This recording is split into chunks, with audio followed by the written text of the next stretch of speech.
Il est 13h30 partout à Kinshasa. Madame, Messieurs, bon après-midi à vous et bienvenue dans cette édition.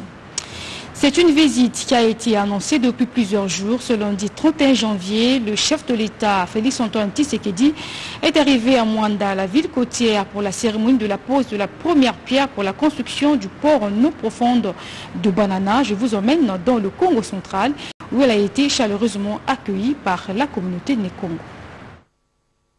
Une des retombées de la visite officielle du président de la République Félix-Antoine Tshisekedi Tshilombo aux Émirats Arabes Unis. DP Holt et une firme industrielle émirati de renommée internationale va construire le port en eau profonde de Banana dans les territoires de Mwanda au Congo central avec le lancement des travaux ce lundi 31 janvier 2022.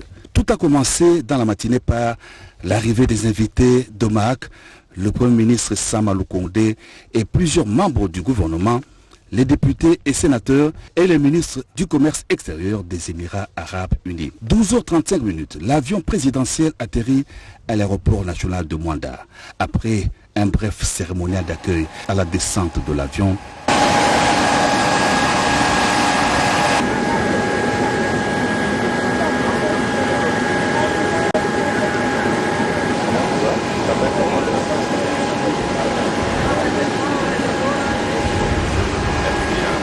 le président de la République Félix-Antoine Tshisekedi Tshilombo traverse la haie d'honneur. Il est aussitôt après accueilli par les chefs traditionnels Nekongo, venus nombreux le remercier pour le grand projet de construction du port en eau profonde de Banana au bénéfice du Congo central et de la RDC. Le président de la République salue ensuite les notabilités venues de Kinshasa et de différentes contrées du Congo central. À la sortie de l'aéroport, la joie de la population était à son comble.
Par une marche à pied, le président de la République a communié avec la population les Congo, massée devant l'aéroport national de Mwanda avant de se rendre sur le site de la pose de la première pierre du port en eau profonde de Banana.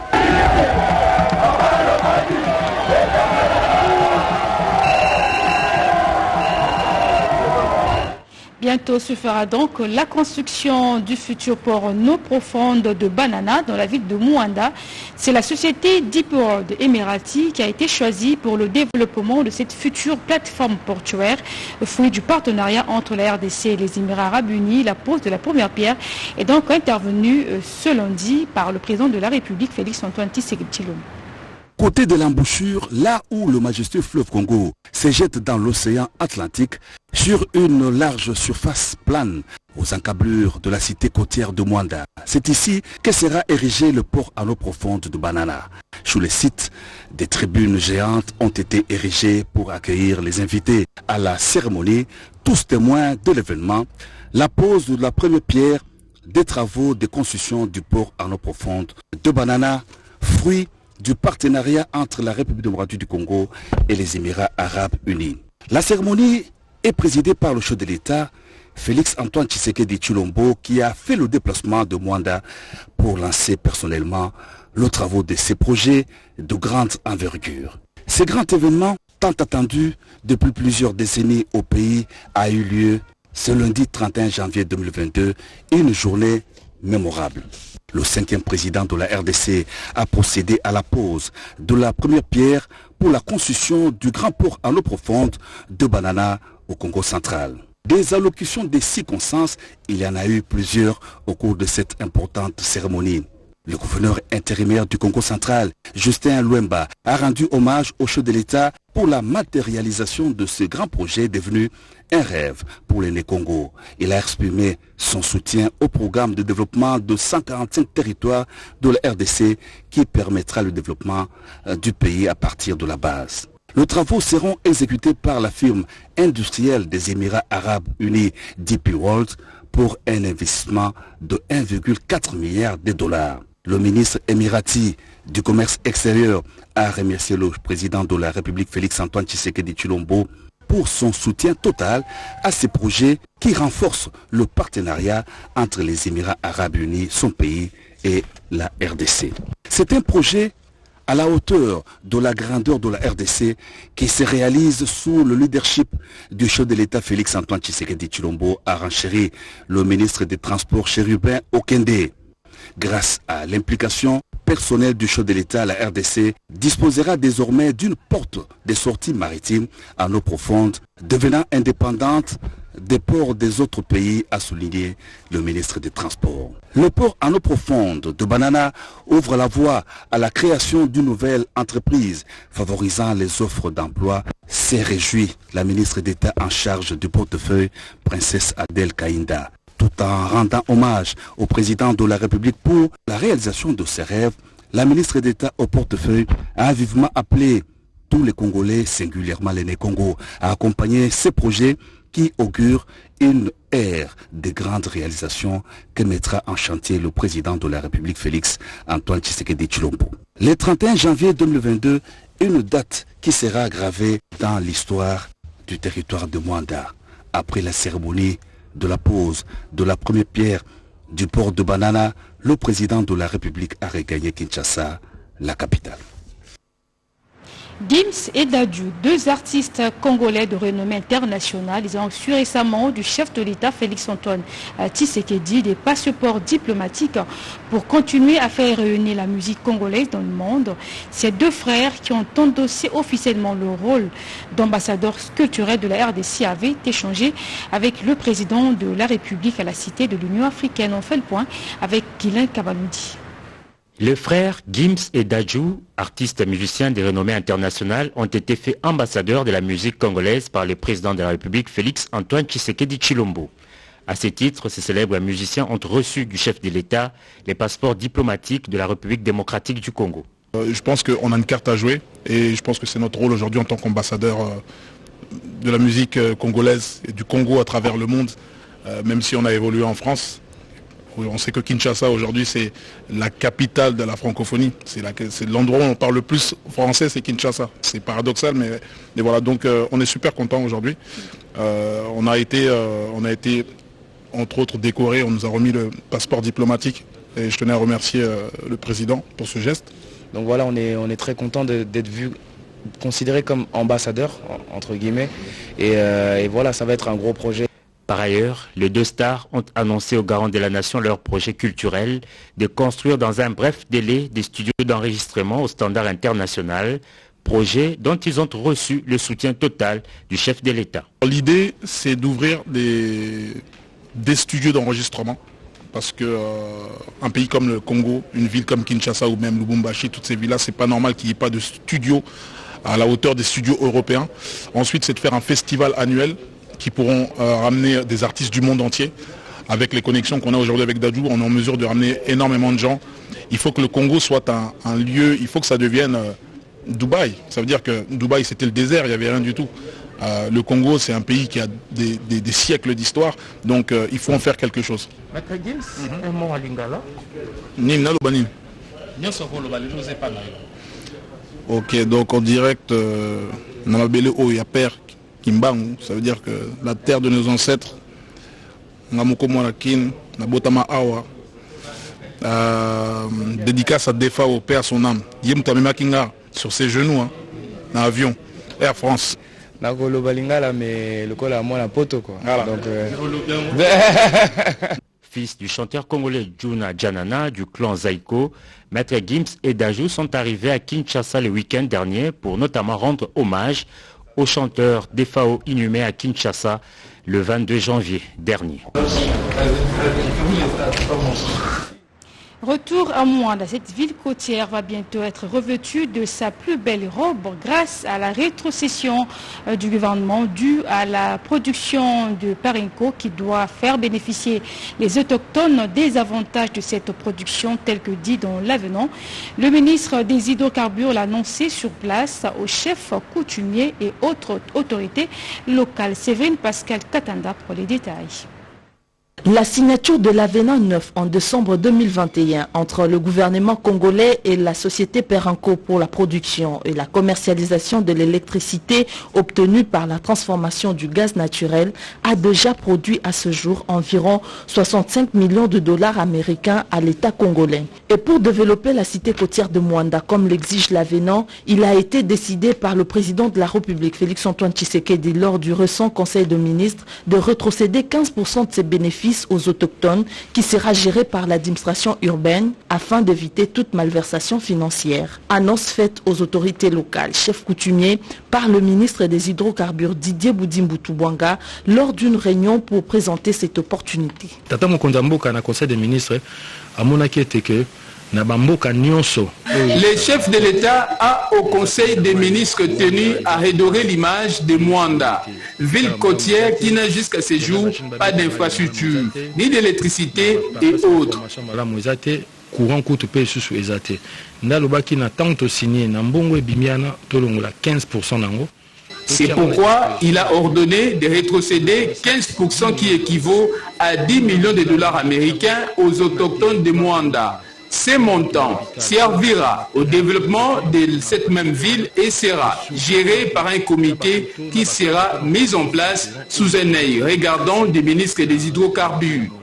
Sous supervision peut-être un ministère, autres analystes, potomona, bazosa nango, nini. Cet exploit jamais réalisé auparavant est très salué par tous, lequel fera briller la ville de Mwanda dans les jours à venir. La construction des lignes haute tension Boma-Mwanda, préoccupation au centre de la visite des responsables de la SNEL-SA dans la ville côtière de Mwanda. Ils s'insurgent contre les constructions anarchiques qui érigent un obstacle dans cette ligne et insistent sur la matérialisation de ce projet. Yvette Makoutié, Maïsede Keina nous en parle davantage.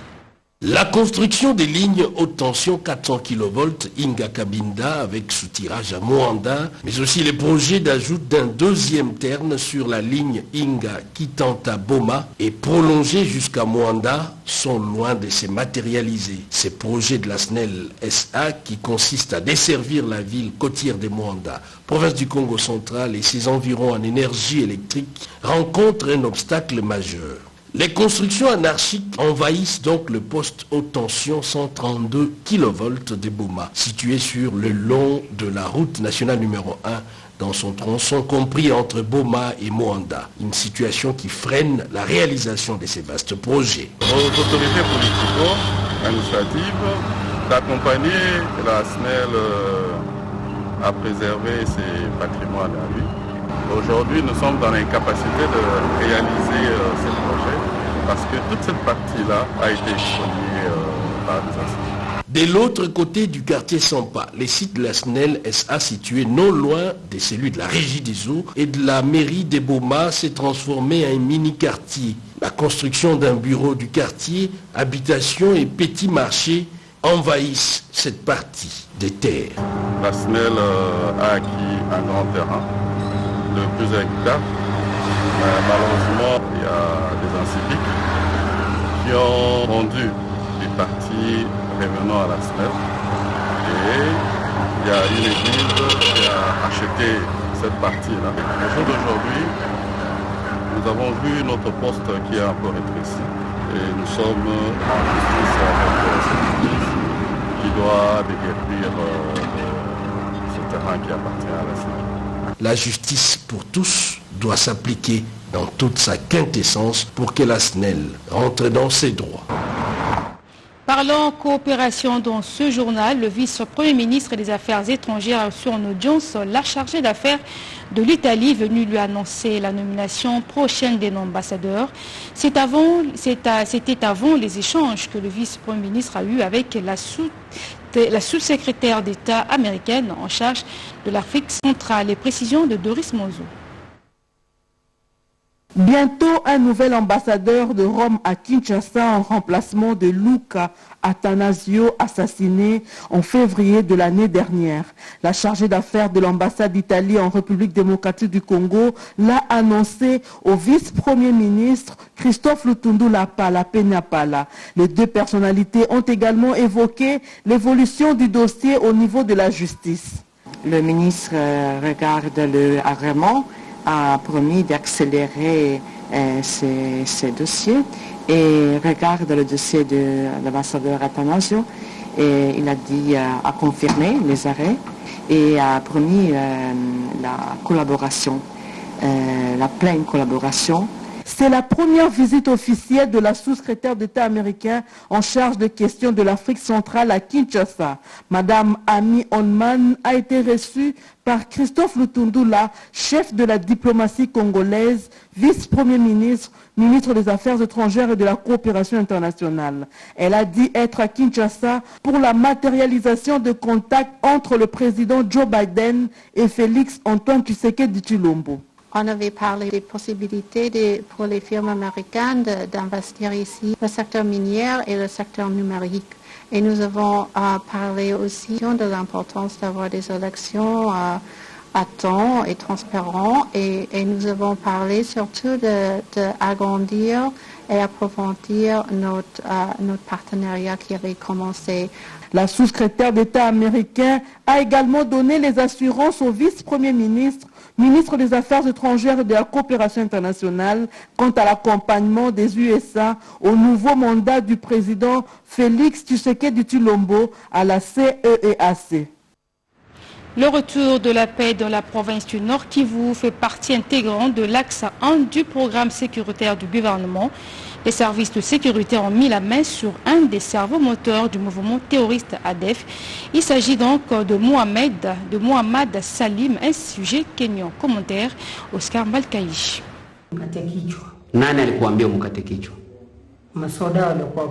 C'est un des grands cerveaux du mouvement terroriste ADEF qui est tombé dans les filets des services de sécurité. Ce sujet kenyan, répondant au nom de Salim Mohamed Rachid, a été interpellé par les services de sécurité alors qu'il était à la recherche de la nourriture. Il est venu installer le terrorisme en égorgeant ses victimes, le tout précédé par une prière.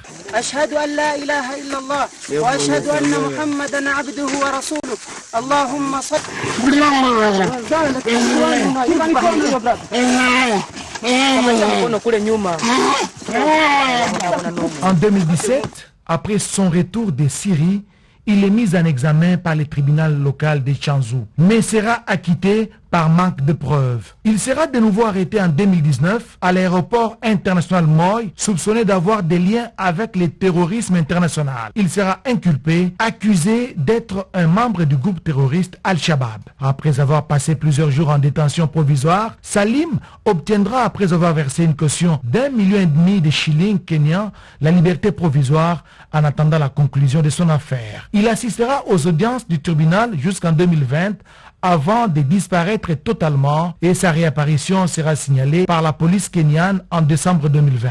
Sa présence sera par la suite signalée au Mozambique, puis dans la partie est de la RDC où il a visiblement rejoint les rangs des ADF, surtout à travers ses vidéos de propagande.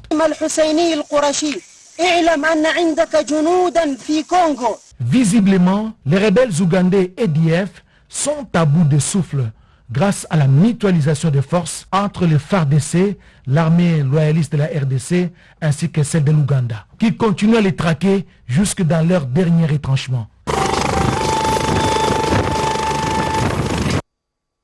Autre fait de l'actualité, rencontre à tonalité coopérative entre le Premier ministre congolais de la pêche et son homologue ougandais à Kampala. Les deux parties se sont mis d'accord sur l'exploitation des ressources halieutiques des lacs Édouard et Albert. Image commentaire. Opérationnaliser l'accord bilatéral de pêche et d'aquaculture signé en 2019 entre la République démocratique du Congo et l'Ouganda, tel a été l'objectif principal de cette première réunion du Conseil des ministres des deux pays pour une gestion durable des ressources halieutiques et de l'aquaculture des lacs Édouard et Albert ainsi que de leurs bassins respectifs. Dans un climat bon enfant, la délégation congolaise conduite par le ministre de la Pêche et Élevage, Adrien Bokele-Djema, accompagné du vice-ministre des Affaires étrangères, Sami Adoubango, a après échange conclu en 2 jours un accord avec la délégation ougandaise, conduite par l'honorable John Muyimba, sur 2 matières importantes, notamment la création de l'organisation de pêche et de l'aquaculture des lacs Albert, dont le siège sera à Entebbe en Ouganda, ainsi que son opérationnalisation qui interviendra 3 mois après la signature du rapport conjoint par le premier conseil des ministres. Un motif de satisfaction pour le ministre congolais de pêche et élevage. Notre satisfaction est grande de constater que nous pouvons aujourd'hui aller loin. Notre satisfaction est grande de constater que nos 2 chefs d'État qui nous ont déjà montré le chemin de la coopération gagnant-gagnant. Cette réunion bilatérale représente la volonté de chacune des parties de soutenir tous les efforts en vue d'une gestion durable des ressources halieutiques et de trouver une solution permanente aux problèmes récurrents de la pêche dans le bas. Venons maintenant à cette autre priorité du gouvernement, l'amélioration des conditions sociales du peuple congolais. Le ministre de l'économie nationale Jean-Marie Kalumba est déterminé à rationaliser le prix des produits alimentaires. Il explique ici les bien fondés du juste prix. Sandra Nyangi.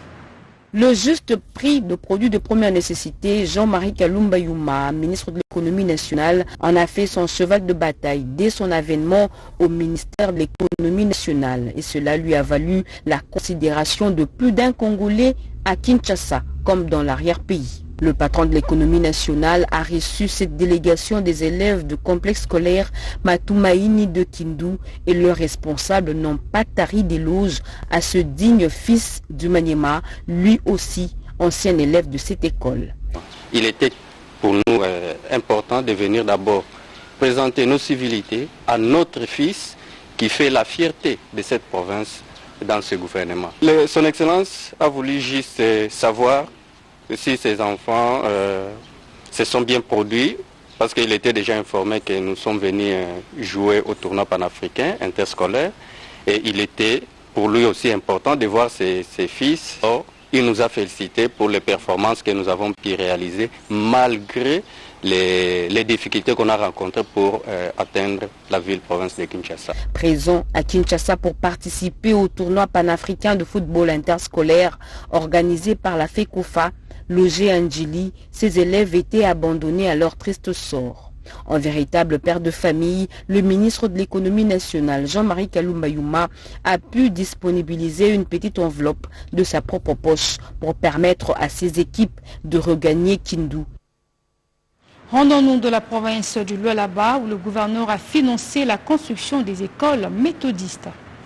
L'éducation élève une nation et l'enseignement de l'évangile élève la foi chrétienne. C'est en ces termes que les monseigneurs Kassap Owan, évêque de l'église méthodiste unie, dont la juridiction comprend les Suds de la République démocratique du Congo et la Zambie, a salué l'acte posé par Madame les gouverneurs intérimaires de la province du Lualaba, Fifi Masuka Saini, en soutien aux écoles méthodistes, dans l'objectif d'implémenter les projets à impact direct conformément à la vision du chef de l'État Félix Antoine Tshisekedi Tshilombo, les peuples d'abord. L'Institut Mikuba de la cité Jekamine Moussonoy, sous le leadership de Fifi Masuka Saini, sera revêtu de sa plus belle robe. En séjour au Lualaba, l'évêque Owan a visité les chantiers en cours. Ici, des classes, des bureaux, un centre de santé moderne seront implantés, à en croire l'ingénieur Jean-Baptiste, superviseur IMO Cercas, l'entreprise à pied d'Èvre. Et pour exprimer leur satisfecit, seules les bénédictions suffisent pour l'acte posé par la fidèle disciple de Félix Antoine Tshisekedi Tshilombo. Mimi namrudishia asante mkubwa sana. Mungu amwezeshe, amsaidie, ampatie tena roho munene ya uvumilivu na utulivu katika yote na zaidi yote. Umamvita yote ampiganie. Kupitia makazi, asifanye papa Betania, anafanya mafashimo mingi sana tunashikia. C'est la prière de bénédiction en faveur du président de la République et du gouvernement provincial du Lualaba qui a sanctionné la visite du Monseigneur et sa délégation. Suivez à présent ce qu'a été la rencontre de tous les membres de l'UDPS et alliés, les progressistes de Sami Badibanga. Ces cadres de l'UDPS et alliés et ceux du PALU ont fait le bilan de 2021 en projetant les perspectives de 2022. C'était au cours d'une matinée d'échange de vœux. Serge Marlemata a signé ce reportage. Membre de la plateforme politique alliée à l'IDPS, les progressistes, chers au sénateur Sami Badibanga, Premier ministre honoraire et ancien président du groupe parlementaire IDPS et alliés, les Palu Gizenga, a organisé cette rencontre question de dresser les bilans positifs de ses activités de 2021 et planifier celles de 2022. Empêché, pour des raisons de santé, Dorothée Gizenga, la présidente et chef du parti, s'est faite représenter par le secrétaire général et porte-parole du Palu Gizenga, l'honorable Gaston Michel Lokola et Lemba. Que cette année soit pour tous une année de pleine santé, une année de paix dans vos familles, une année de réussite dans tout ce que vous comptez entreprendre. Pour notre parti, l'année 2021 a été une année de total succès. La direction du parti a, au cours de cette même activité, été gâtée par sa base. À l'issue de cette manifestation, les représentants de la présidente et chef du parti Lumumbi signifié, le secrétaire général et porte-parole, l'honorable Gaston Michel Lokola et Lemba, a saisi cette occasion pour donner les nouvelles perspectives d'avenir, tout en évoquant l'adhésion du Palu Gizenga à la plateforme, les progressistes ainsi que les objectifs assignés à cette même structure politique, surtout en cette nouvelle année 2022. Une année en vue de se mettre en ordre de bataille pour les prochaines échéances électorales de 2023. Réalisé par Hélène Nono Mansekou Ramadan Poki, ce journal est complètement terminé. Madame, Messieurs, merci à vous de l'avoir suivi. Restez branchés sur la RTNC. Au revoir.